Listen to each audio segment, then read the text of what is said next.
Wasabi gangsters, it's me, Chance, again, here to do a video. Uh-oh, hold on, microphone wire screwing me up. Everything's good. We're fine. We're back in business. Think I'm in the camera, not really sure. We're going to talk about some reading and writing, and that's what we do here every week. Chance Dillon here, me. That's me, I'm me also. Okay, so I'm going to go to this side just because I feel more confident that I'm in sight here, which doesn't really matter, I guess, in the grand scheme of things. Crimson Fire by Abel Montero. I'm at 40% of this puppy, and I'm enjoying it so far. We have this brother-sister dynamic that we're starting to see between a couple characters. We're seeing some sort of plot lines start to unravel a little bit. The curtain's being drawn back. I don't want to say too much, but I am enjoying this. It's something that I'm reading very slowly, unfortunately, just because of my next read. But yeah, I think I will finish this before the end of the month, before the end of July. Ideally, I get this done in a couple weeks, but we'll see. It seems like I can honestly probably burn through that in a couple weeks. Just a matter of me putting the time into it. But this puppy here, Reaper's Gale, let me tell you, I'm on chapter 6. And again, we're right back with Steven Erikson. He immediately throws you into the world, and we have some more context in book 7, obviously. And we're starting to see some more unraveling that is happening. Highly enjoyable. We're getting. There is one group that I've connected with from an earlier book. I don't want to say which one. That we are now with, that I'm starting to see different thoughts and different dynamics between the characters that I'm enjoying, and that is an enjoyable storyline for me. And then, of course, there's some other characters I don't want to say the names of because this is a book 7. I don't want to say too much, but the greater plot that has slowly been developing through the series. There's a 10-book series, plus the Ian C. Esselmont books, which I will be reading, Return of the Crimson Guard, before I move on to Toll the Hounds. I'm really looking forward to continuing this series, and we're getting close to the end here. I mean, we're over, 70% roughly. We're getting there. I guess technically 55% on my Kindle, which is crazy because I have the whole 10-book one because you get that cool cover with it. Oh, love it. So yeah, that is Reaper's Gale. And then I finally finished the 8th deluxe edition of Berserk, which is the end of volume 24.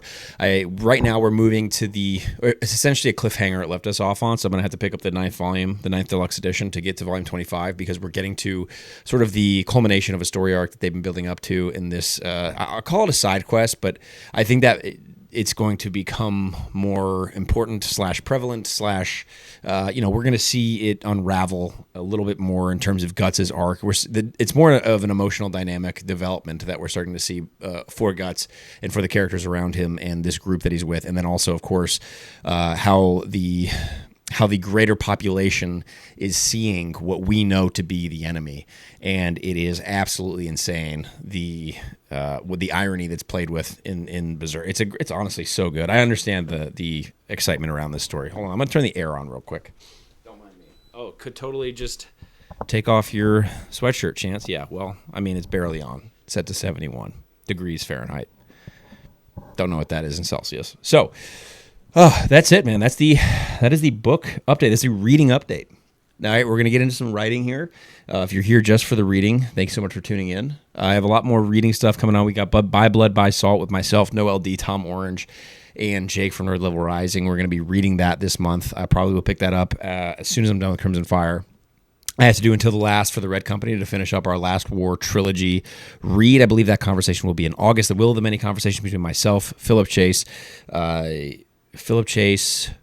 John from Talking Story, Jimmy Nuts, and Jake from Nerd Level Rising. That will probably be either late July or early August. That conversation has been pushed back just because of some conflicts that we've had in the schedule, but we will be conversing about Will of the Many, and I think I have enough memory of that story, and it'd actually be really cool to talk with that group about it, to kind of pick apart some things that maybe I missed, and also get different opinions of things that I liked. So yeah, those are the book conversations that we have going on, other than there's some spoiler talks. There's a conversation with Thomas Howell coming up here in general, just a book conversation with Thomas Howell. That'll be coming up probably in the next coming weeks. There's some spoiler talks post-book release, post Tears of the Fallen release that I'm really looking forward to.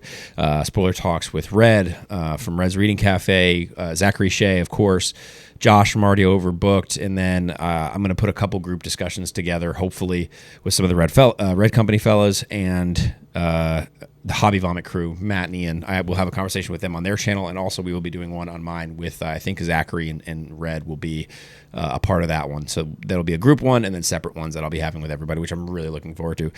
So as far as the writing goes of book 2, I'm going to update you guys really quick because the alpha reading copies are going out to digital, PDFs or whatever, are going out to my alpha readers who filled out the form that I sent out to those who were interested in alpha reading from the ARC form. And those are still on pace to go out on July 15th. We are 31 chapters of 44 done. So I'm on pace. I usually do about a couple chapters a day. We are on pace to get to that July 15th date on time for the deadline to be met. This middle portion of the book, I cannot wait to get feedback on. Some of it, I walk away from with my eyes, just knowing how the story is going, and I walk away holy heck! I wrote that, which is, I know it sounds sort of braggadocious, but it's just it is really cool to see my improvement from my writing in book 1. Now I know that there's a ton that needs to be improved. Don't get me wrong, but it's also, I think, cool for me to be able to sit back and acknowledge the changes that I've made, the character voices and their development, the characters themselves and their development, in the actual aspects of the story that are going on, and some scenes that I wrote that are in book 2 that blow me away. That I like. These are the things that I'm looking for in stories that I read, and so I think it's really cool that I get to experience that with my own work. It's kind of crazy, actually. It's a bit surreal. We've added, I think, net about 5,000 words total. So I don't know where that's going to be with 13 plus chapters more left. We might add a little bit more. I think it's it's a bit of adding, a bit of taking away, and at the end of this draft, I expect it to probably be up a little bit, which is fine. The whole alpha reading process, the dev edits with Dave Butler, and then of course my copy editor Gracie York from the York Editing Guild will make it a lot cleaner and a lot leaner. That's my expectation. So I actually kind of want to bubble it up a little bit because the word count, unless I'm able to cut not that much, that'd be great too. Or Dave comes back and he's like, add this and get rid of this, and maybe the net isn't as bad as book 1. Book 1 had a lot of trimming and cleaning that it needed just from pure writing craft standpoint. And I think hopefully that I fixed a lot of my habits, my bad habits, with just, of course, some instruction, because I do believe I'm highly coachable. And working with editors has helped me tremendously with this going through book 2. And so I'm really looking forward to seeing what that process is like with the editors this time, considering my development. And I know, again, there's going to be more to my development. I sent out the brief to Stuart Batch, my cover artist. I really should figure out how to say that name. I haven't gotten any word back. I know he's going to start this month, July, for the book 2 cover. The reveal will probably be in either August or September, depending on some factors. We'll see. Got to go back and forth with him a little bit. Well, I haven't gotten any concepts yet. You guys will know when I get those concepts. The hardcover presale, the signed hardcover presale for book 1 is over. You guys can also follow my writing updates in my newsletter on my website. I'm going to update the sample that is in that email newsletter when people sign up to include the final sample of what the book actually is after post proofread and everything, because there are some changes in that 4-paragraph some odd sample. What else? I'm just really excited. We were over 450 total pre-orders for book 1. It's surreal. That probably should have been the first thing that I said. I can't believe this many people are on board. I'm so grateful, incredibly grateful. I can't even begin to express how cool it is. People are willing to take a chance on somebody just getting into the sphere, the writing sphere, being an author. It's all new to me. And I'm incredibly grateful to just be welcomed so warmly and with so much confidence. There are obviously people who will bounce off of the story, but there are a lot who aren't. There's a good bit of people that I can talk about this book with and my story. And, I can't wait for the whole series to be out so I can really talk about everything. But, just book 1 will be really cool too. It's been surreal. Every conversation I've had has been surreal, and all the ones to be had I don't think that'll ever go away for me. Yeah, and again, I learned something new in all those conversations. Yeah, I I'm probably rambling here. So that's it. That's going to be it. That's going to be it, guys. I think we did it.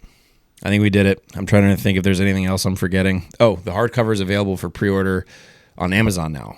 So you can go to the Amazon page that had just the Kindle book, and now you can find it up there on the Amazon page. But the signed pre-orders, that period is ending. I'm ordering 130 hardback books that I have to sign and ship out. We have some goodies going in. I believe the the shipping process will be a little challenging simply because it's just a couple of us, my sister and I, really putting everything together. I have to sign, of course. I'm going to sign everything. When I do sign everything, I will be doing a stream for people coming on board to, I think it'll be fun just to sit there and sign and just converse with people on a live stream. So I will be doing that. So keep an eye out for that.